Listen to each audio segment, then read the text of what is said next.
পেঁপের নাড়ু খেয়েছেন কখনো? পালা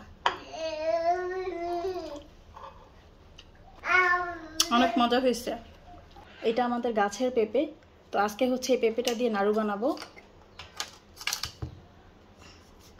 পুরোটা নিব না, যেহেতু প্রথমবার নাড়ু বানাবো, এই জন্য আমি হচ্ছে অর্ধেকটা দিয়ে বানাবো।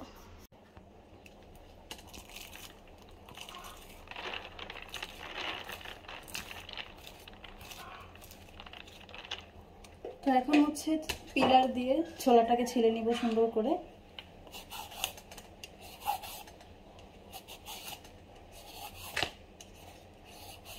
এই যে একদম ছিলে ফেলছি।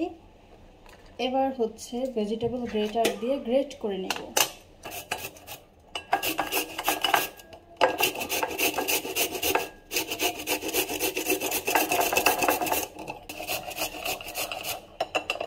এবার গ্রেট করা পেঁপেগুলোকে লবণ দিয়ে সিদ্ধ করে নিব। গ্রেট করা পেঁপের সাথে সামান্য পরিমাণ লবণ দিয়ে দিব। এবার হাত দিয়ে সব কিছু ভালো মতো মিক্স করে নেওয়ার পর এটাকে সিদ্ধ করতে দিব। এইদিকে পেঁপেটা সিদ্ধ করার পর আমি হচ্ছে এবার নাড়ু বানানোর জন্য প্রথমেই হচ্ছে একটা কড়াইতে 1 কাপ চিনি দিয়েছি, 3টা তেজপাতা, 2টা দারুচিনি আর 2টা এলাচ দেওয়ার পর এরপর আমি চিনিটাকে ভালো মতো নেড়ে চেড়ে নিতেছি যাতে নিচ থেকে লেগে না যায়। আর ক্যারামেলটার কালারটাও অনেক বেশি সুন্দর হয়েছে। এরপর সিদ্ধ করে রাখা যে পেঁপেগুলো ছিল সেগুলো আমি ক্যারামেলের মধ্যে দিয়ে দিলাম।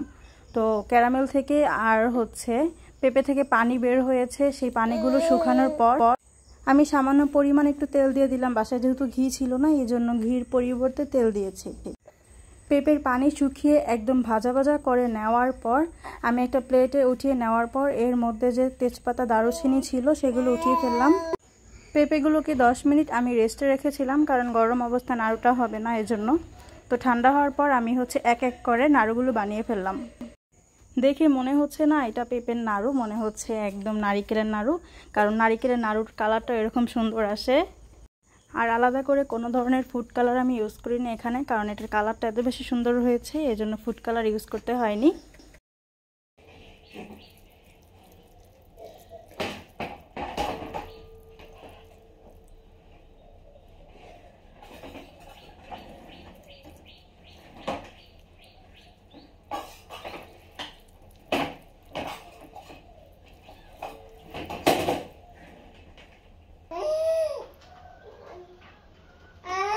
ছোট একটা খেয়ে দেখার পালা।